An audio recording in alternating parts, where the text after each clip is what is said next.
Assalomu alaykum hurmatli kuzatuvchilar. Bugun sizlar bilan 7-sinf O'zbekiston tarixi darsining 20-mavzusi Jaloliddin Manguberdining Xorazm taxtiga o'tirishi mavzusi bilan batafsil tanishamiz. Mo'g'ullar Buxoro, Samarqand, Xo'jand singari yirik shaharlarni qo'lga kiritgandan so'ng Muhammad Xorazmshoh bir oz cho'chib qoldi Mo'g'ullardan va janubi-g'arbga tomon siljishga qaror qildi. Xuddi shunday qiyin vaziyatda Qunduz va Badaxshon hukmdorlari Muhammad Xorazmshohdan yuz o'girdi. 1220 aprelda Muhammad Xorazmshoh Nushopurga kelishga majbur bo'ldi. Ammo Mo'g'ullar ta'qib ostida u Kaspiy dengizidagi Ashura oroliga borib joylashdi va taxtni o'g'li Jaloliddin Manguberdiga topshirdi va 1220-dekabrda olamdan o'tdi. Jaloliddin Manguberdi 1220-yilning oxirlarida taxtni qabul qilib otasidan va 1231-yilgacha ushbu davlatga rahbarlik qildi. To'g'ri, ushbu davlatning nomi bor u o'zi yo'q davlat edi. Chunki asosiy qismi Mo'g'ullar qo'liga o'tib bo'lgan edi.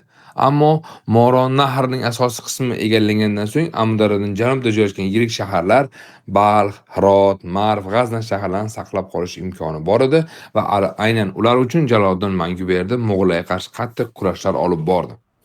Valion qal'asida Mo'g'ullar ustidan ilk g'alabaga erishdi.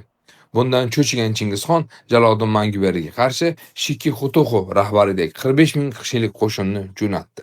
Ushbu jangda Paron yaqinida bo'lib o'tdi va Jaloliddin g'alaba qozondi. Ushbu jangdan so'ng ayrim sarkardalar o'ljalarni bo'lish chog'ida kelishmovchilikka vujudga keldi. Sayfiddin Ag'roq, A'zam Malik, Muzaffar Malik kabi 3 ta sarkarda Jaloliddin Manguberdi qo'shindan ajal chiqib ketib qoldi. Ammo bularning chiqib ketishi G'azna tomon qo'shin tortgan Chingizxonning hujumiga uchrab, bular tormor qilindi. Jaloliddin o'zi Mo'g'ullar bilan tengsiz janglar olib bordi, ammo 1221-yil 25-noyabrdagi Sind daryosi bo'yida bo'lgan jangda mag'lubiyatga uchradi va Chingizxonga taslim bo'lishdan cho'chib, Sind daryosidan o'tib ketishga muvaffaq bo'ldi. Va aynan Jaloliddin Manguberdi o'tib ketish jarayoni daryoning bir tomoni ot sakrash, ikkinchi tomoni Cho'li Jaloli kabi nomlarni olishga sababchi bo'lgan. Aynan ushbu tadbir orqali Chingizxonning yuragida Jaloliddin Manguberdi o'chmas iz qoldi. Hatto Chingizxon manbalarida aytilishicha, o'z farzandlariga ota-o'g'il mana shunday bo'lish kerak degan xitobni aytganligi bilan ko'rishimiz mumkin. Mo'g'ullar istilosi Moron nahri Xorazmning yashnab turgan obod dehqonchilik viloyatlarini vayron qilishdan tashqari, Buxoro, Samarqand, Urganch, Marv, Banokat, Xo'jand kabi yirik shaharlarni xarobazorga aylantirdi. Marv shahrining bosh suv inshooti Sultonbandni esa vayronaga aylantirishga sababchi bo'ldi.